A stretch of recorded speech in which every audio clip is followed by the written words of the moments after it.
Avengers Endgame comes out this Friday. But before we say goodbye to the Marvel Cinematic Universe as we know it, let's take a look back and go back over some of the best moments in the MCU by giving you the top 3 Marvel movies MCU of all time. Ready to talk about it? I'm TJ Wild. Calvin A.G. What you doing, yo? Nothing. Just chilling. Word up, word up. You know I do way better than you. You know I do this. We curse a fucking lot. It's been a long time.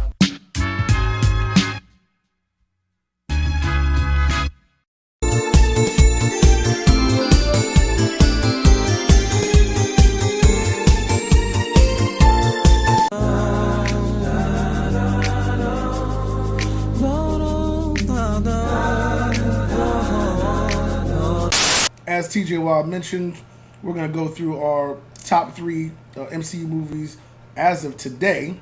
Yeah. And I specifically say today because, as you guys know, these 21 movies, they have multiple tones. They evoke different emotions depending on, the type of movie that you're watching, how you're feeling inside, the day, the week. So this could easily change. We could have 3 completely different movies tomorrow. Yeah. Because for the most part, all these movies, outside of a couple, are pretty awesome. Yeah. So these are strictly opinions. Absolutely. Feel free to come at us if you disagree. You know what I mean? We fought hard for a few of these in our head. We're like, I want to kind of do this one. I'm going to do this one. So, anyways, I'm going to start with my top 3. Because this is actually where we differ. Because our top 2 are the same. Yep. But my third movie is Thor Ragnarok. So it came out in 2017. Directed by Taika Waititi. The first 2 movies were okay. They weren't great to me. The villains were pretty much forgettable. The third movie really had something to prove. And Taika Waititi infused a lot of heavy metal tones into this and like a lot of comedic tones that weren't really a part of the first 2. They had comedy, but it wasn't really like spread throughout the entire plot. And this movie was just awesome. Korg was as a side, the character was great. The villain Hela was excellent. Jeff Goldblum was pretty much Jeff Goldblum. I mean, he had a different name, but he was pretty much acting like Jeff Goldblum. And just throughout the movie, like the cameos, the Matt Damon cameo at the beginning of the play, like this movie was just so entertaining. And so what I would say is that while I mean, there's other movies on this list that probably were a little more like, had more drama, were like more stakes, so to speak. This movie still had, some really dramatic moments with Thor where he lost his hammer. He learned how to still be a god without the hammer. His father passing away. There were some emotional moments wrapped in it as well. So all in all, excellent movie and really, really, really funny. Now, my opinions on that movie, we will step aside for tonight. But I will say that the significance of Ragnarok was how the last scene of that movie tied directly into Infinity War. Like, Ragnarok ended, Infinity War started. Very funny. So for that alone, I will excuse the number 3 position, though I think that it belongs to, it's right here. You know what I'm saying? It's right here. The number 3 of all time, Black Panther. Now, here's the situation, okay? The world was beautiful. Wakanda was beautiful. You know what I'm saying? The fact that these are folks that are like so technologically advanced that you have people trying to come through. They taking that vibranium so that they can use evil purposes for that shit. Like, this is us, man. And we had but you know what I'm saying? Not us, but that's why. It's the cultural representation. It's the cultural impact. It was the ability for me to look at a movie screen and be like, yo, there's a whole world of smart, intelligent, black folks doing them. There's peace amongst society. Like, I looked at it less as a comic book movie, all right, and more as like a utopia for black folks. You know what I'm saying? Like, I took a 2-hour mental vacation when I saw Black Panther. Okay, so for that alone, all right, that's why I have to give it the number 3 spot. I had to give it a shout out because that movie had made such a personal impact on me. You know what I'm saying? Like, it was so great. The movie is actually really good. Actually, it actually fell apart a little bit for me in the third act. I thought that's where it kind of got a little weak. I thought that fight scene between him and Killmonger was not that great. But I will give you this: the first 2 acts were excellent. The writing was funny, and it was really, really like smart, but still like relevant to like what they were talking about. Yeah. And like you said, Wakanda felt like an actual real place. Yeah, man. So they really did their thing with that. So like honestly, if that third act was better, that would have been in my top 3 as well. I agree. One quick second before we move along, I just wanted to say like that movie like made like nerd shit cool for black folk, because you got to remember we was coming up in the 90s. What did we have? Steve Urkel and T.J. Henderson from Smart Guy. That's all we had, you know what I mean? It wasn't really no avenues to express your nerddom, you know what I mean? Yeah, true. And now here comes like Black Panther, like they go to Compton at the end of the movie. Shuri's all like gonna be an ambassador for a STEM center, so we can teach these folks like science and what? Damn it! All right, Yeah, I'm looking at this from a Black Panther standpoint. But yeah, man. But Shuri was awesome. Like that, man. That is a Letitia Wright, amazing. What is it? Lupita Nyong'o, awesome in that movie. Yeah, everybody did their thing. I really believe Michael B. Jordan probably should have got a Best Supporting Actor nom at least. Yeah. But, Killmonger really definitely like. I'm gonna go ahead and say probably the illest outside of Thanos villain in the whole shit. No, but that's another. That's another conversation. All right, but that's number 3. So let me let's move along before I sit here and talk about this for another hour. So we agree with our top 2 as well as the order. Yeah. So I always talk about how awesome Civil War is. Yes. Now, speaking of Black Panther, this is where he made his debut, and he only had about maybe 20 minutes in the whole shit, but he was supporting characters. He stole the show. And he was the through line throughout the movie. Right? He was at the beginning. Yeah. And he was at the middle. And then he tied it up at the end where he was the one that actually, spoiler alert, captured Baron Zemo. 3 years later, spoiler alert. Whatever. Yeah. But yeah, he was, while he was 20 minutes, it was 20 impactful minutes. Yeah, his storyline impacted the story. Yeah. Like, you know what I'm saying? Like, his dad blew up at the UN summit, whatever. And he's thinking it was Bucky that did it. So the whole movie, he's trying to fuck Bucky up without knowing the whole shit. He was that lone vigilante situation that made it so dope. But he didn't have that like killer instinct about him. Like he had that honor instinct about him. You know what I'm saying? Mm-hmm. So that's what made it more dope. Yeah, you know what I mean? That movie. I mean, we could talk for hours about it, but that the fight scenes with him are great.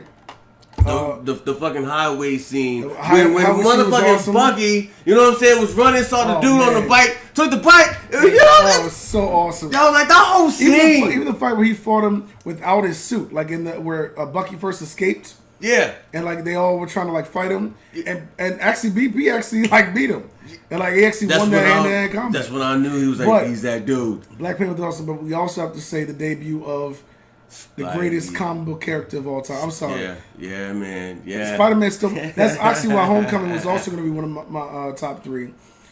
Because I will say this. You can argue with me if you want. Tom Holland is the best Spider-Man we've ever had. I don't think you can get an argument on that. There's no argument on that. And that includes the cartoon one, Tobey Maguire, Andrew Garfield. Yeah. That is Spider-Man. That is Peter Parker. Absolutely. And when they first had that scene where, Tony was like, I think I know someone. And they cut to that scene in Queens. And you see a kid with a backpack. You already know my 10-year-old brain just exploded. And when he started making quips and joking about Bucky's metal arm. Yeah. And they, him and Cap were having a conversation about Brooklyn. I was just like, where... this is happening. Yeah. Like, it was unreal to me. And I guess that goes to why we love Civil War so much. Not only was it such a great movie, shout out to the Russo brothers. It was basically like we're going back to 10 years old with the action figures, except it's right there on the fucking screen. You know what I'm saying? Like, it was just the airport scene alone. Like if Civil War was just the airport scene, it still would be number 2. It'd still be just because of just how dope it was to see all All of them except for Thor and fucking Hulk. Which they had to take out because they're too powerful. You know. And they pretty much said that. It was like we had to make it so that the two most powerful characters weren't there because it would have made it A little unfair. Yeah, exactly. That shit would have been a 2 seconds. And they still kind of messed up. Well, not messed up, but they still had their power characters in. They had Scarlet Witch, and then they bounced it out by having Vision on the other side. Yeah. Because if Thor and Hulk aren't there, those are probably the two most powerful outside of that. But just there's too much dialogue. We could talk about that for hours. For sure. It was just a nerd fantasy. Dude, and like the final scene with Tony and Cap. Oh, that line where he was like, what is it? What did he say? Like, he's my friend. He was like, what did he say? The line about don't do this, Tony. He's my friend, and he was like, so was I, or something. That's what Tony said. I'm sorry. I don't recall. It was. I'm sorry. I didn't even know there was words in that scene. Yeah. I was too busy fucking watching them get busy. Yeah, because that hit me though because Cap was like, "Don't do this. He's my friend," and Tony looked at the camera and was like, "So was I." And it was. I'm sorry that. I mean, but the gravity of that plus come on now Tony was my dude back, and I was kind of sad to see him get his ass whooped. But at the end of the day, 2-on-1. It had to happen. Yeah. So in my mind, that would have been Iron Man all day, for real. But you had Bucky, And let's keep it real. I think all of them were really holding back a little bit. Like none of them were going 100% on any of these fights. Yeah, like they were going like 80%. So it wasn't the true like. Yeah. Because at the end of the day, we're all allies. And I know you want to go but super quick. That moment where like they all fight, and then they break up. And then like they all like go to opposite sides. They run together, looking like the X-Men. Intro. I wish you could have seen our friend, like me and my friend's faces. Were all sitting like, this is really happening. And then it's just blah, and then it's Iron Man versus Cap, good. And then it's motherfucking Bucky versus BP. You know what I'm saying? So and it was Scarlet Witch. And then we capped off the entire fight with Ant-Man. Not only doing a scene from the comics where Hawkeye has him on his bow, we also do him turning into Giant Man, which was just. And Ant-Man did his fucking thing Ant-Man too, was man. awesome. You know what I'm saying? Crawling in the suits, unhooking shit left. He was doing what he had to do. Ant-Man did not make my top 3. Those are really great movies as well, but I'm sorry, continue. So all right, again, we'll be here all night, but Civil War is the number 2 right there. Yeah. Now, and this is a surprise to me, because if you would have told me back in 2008 when this whole MCU shit started that my top 2 movies would be Captain America movies, I'd have been like, shut up. That's fucking bullshit, because Captain America is bullshit. You know what I'm saying? These 2 fucking movies, with the help of the first Avenger, which did not make the list. Also, to be fair, Captain America Civil War was really an Avengers movie. Avengers 2.5, basically. Yeah, but whatever. Yeah. But this was the first Avenger and Winter Soldier were the 2 movies that actually made me respect Captain America. Because my only real exposure to him was the fucking Marvel Superheroes game, where he was fucking... Final Justice. Yeah, Stars and Stripes, like... No! Like, it was just so corny. This shit made him dope, and I'm going to tell you why Winter Soldier is the number 1 of all time. There's just so many.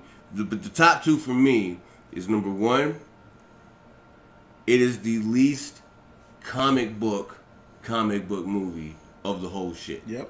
You can take all the comic shit, all the Marvel shit out. You could put Cap in like a fucking Mission Impossible James Bond suit. Mm-hmm. Keep the plot the entire same, and the shit wouldn't change.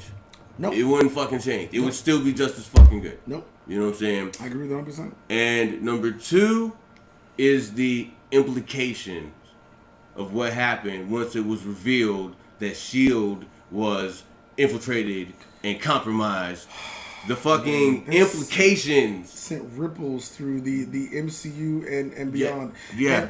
I have to say you're this. more the S.H.I.E.L.D. guy than me. I don't watch S.H.I.E.L.D. I have to say this just super quick. So anybody that watches Agents of S.H.I.E.L.D., the shows now are not really as connected as they used to be. There's a point where they really were connected with the movies and the show. And there's a point where something happens on the episode of S.H.I.E.L.D. where you start to see, what we're talking about as far as what is it? Hydra being a part of Shield, Right. and then that Friday, Captain America drops, and it shows the actual like ripples of it, the aftermath, of how the fucking and then shit literally went 4 down. days later on Agents of Shield. It deals with the repercussions of what happened in the movie. So if you didn't watch the movie on that Friday, you would have been confused on what happened on that Tuesday. And that to me at the time, now it's more common a little bit. Right, But at yeah, the time yeah. it's like, wait, the TV and the movies are aligned? That's exactly it. Now, What? Again, I don't watch Agents of S.H.I.E.L.D. I should. I get it. Whatever. But you get the Right. impact of how big that is. Because when we saw it, just like you said it, you know what I'm saying? We went to go see the shit Thursday night, like we always do, tradition. We talked about that on a previous episode. You know what I'm saying? I'm at home chilling Thursday, Friday, Saturday. I see a commercial for fucking Agents of S.H.I.E.L.D. And I'm looking at everybody like, holy shit, red alert, holy fuck, we've been compromised. I don't watch the show, but them 30 seconds was like, yo, that's so crazy. For real. Like you said, so that's the first insane. time that shit has ever happened. And it's so crazy and this, think about it, that has sent ripples through the MCU even now. Like even now, there is no Shield in the MCU technically. Yeah. What is it? It was Agent Romanoff and Nick Fury have like gone by the wayside and done different things. They're still doing spy stuff, but it's not under the actual label of Shield. Right. Is what happened. Right. And I just want to say shout out to that movie because while these movies, I don't have a problem with CG at all. It's not an issue. But that movie has some of the best practical effects I've seen in the MCU. Like that fight with highway scene. With the highway scene. Yeah. With shout out to Falcon, also a good character. They love their highway scenes in They really do. MCU. They really For do. real. The highway scenes are like the hallway scenes on the MCU for the Netflix movies. Like, Real talk though. like they really are. Like that fight between him and Bucky was awesome. The fight in the elevator with Captain America and like 15 dudes. So before we So continue, awesome. I just want to ask: does anybody want to get off? Emergency stop! Oh my lord, it's so awesome. And then he jumps out what is it? It had to be 40, 50 feet onto his shield. It takes out a plane. It's so good, man. Even the end fight with him and Bucky, where they're fighting and the Falcon loses a wing, and it's so intense. Is he gonna good. get to the third shit? Is he gonna get to the third He's shit? getting shot, and it's funny because I watched it with somebody that isn't really familiar with comics, and Bucky's just sitting there shooting with like a pistol, and they were like confused. They were like, why is he worried about it? He's Captain America. He's still human. Right. He still gets hurt by bullets. Right. He's just a better human than all of us. Yeah. But he's still human. Yeah. He can still die. He still dies. It's a movie where, and you touched on this earlier, anybody can watch it if you're a fan of action movies. Yeah. It's like even the Russo brothers touched on their influences to the French Connection. And shout out, by the way, I'm an MMA fan. George St. Pierre playing Batroc at the beginning, that fight on the boat. Yeah. So excellent. Just one of the, such a great also movie. might I add, one of the best openings. Batroc the Leaper. One of the best movie openings as far as opening scenes. We just get right to business. We don't fuck around. And Here's the shield going left and right. Such you know a what I'm shift saying? from what you saw. Because in the prior movie that he was in was Avengers, I believe. It was Iron Man 3 and then Thor 2. And so that was the first time we've seen Cap since Avengers. Yeah, you're right. Yep. All right, word. Time. So, yeah. Exactly. So, but yeah, that was the first time we had seen him. And it was such a shift. He was a badass in Avengers. But my God, when he hit that boat and it started taking out dudes left and right, was bouncing the shield off, it was just a completely different dude. Yeah. He was already used to his all right, so we'll shake the cobwebs off. I'm not in the past anymore. I'm in the future. Fuck it. I know my abilities. I know what I'm capable of. Such a Let me good show y'all movie. motherfuckers how it's done. It's and he such a did. good movie. But yeah, I'll tell you, such an awesome movie. Anytime you can change my, and it takes a lot to get me to change my opinion on these characters. Mm-hmm. Those two movies did the fucking job. So I agree. Congratulations to Winter Soldier for being the best MCU movie Yep. of all time. Yeah. And I know y'all niggas is acting like we're pretending that Infinity War doesn't exist. Now, here's the thing with that. And this is why he said what he said at the beginning. Because I told y'all last week that next week we're going to have our Endgame talk, right? Mm-hmm. Our top 3 may change. So do not set this in stone. Forget what I said at the beginning of the show.